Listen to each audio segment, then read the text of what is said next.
அனைவருக்கும் வணக்கம். இன்றைக்கி நாம் ராகி களி தான் பார்க்க போகிறோம். அதுக்கு ஒரு டம்ளர் ராகி மாவு எடுத்து வச்சுருக்கேன். ராகி களி செய்கிறதுக்கு ராகி மாவு ஒரு டம்ளர் எடுத்து வச்சுருக்கேன்.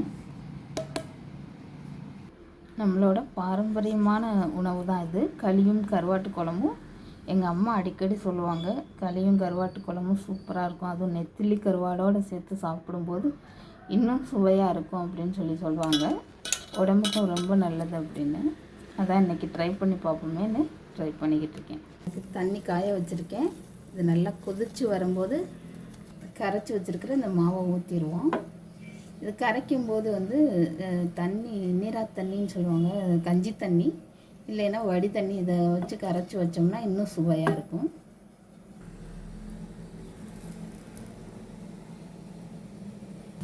களிக்கின்றதில் ஒரு பக்குவமும் ஒரு சாமர்த்தியமும் வேணும்டாங்க.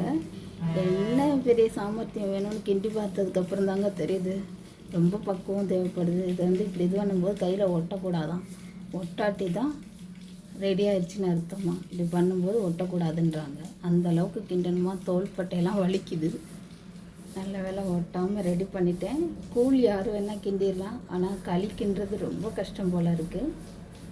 இவ்வளோ நேரம் கஷ்டப்பட்டதுக்கு ஒரு சுவையான களி கிடச்சிருக்கு. உண்மையுமே சூப்பராக இருக்குது. இதோட கருவாட்டு குழம்பு சேர்த்துக்கிடுவோம். நெத்திலி கருவாட்டு குழம்பு,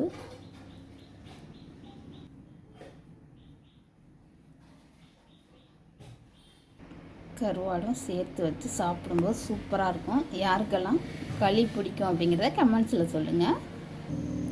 உங்கள்கிட்ட நேரம் கஷ்டப்பட்டதுக்கு ஒரு சுவையான உணவு கிடச்சிருக்கு. கறி குழம்போடையும் சேர்த்து சாப்பிடுவாங்களாம், சூப்பராக இருக்குமா.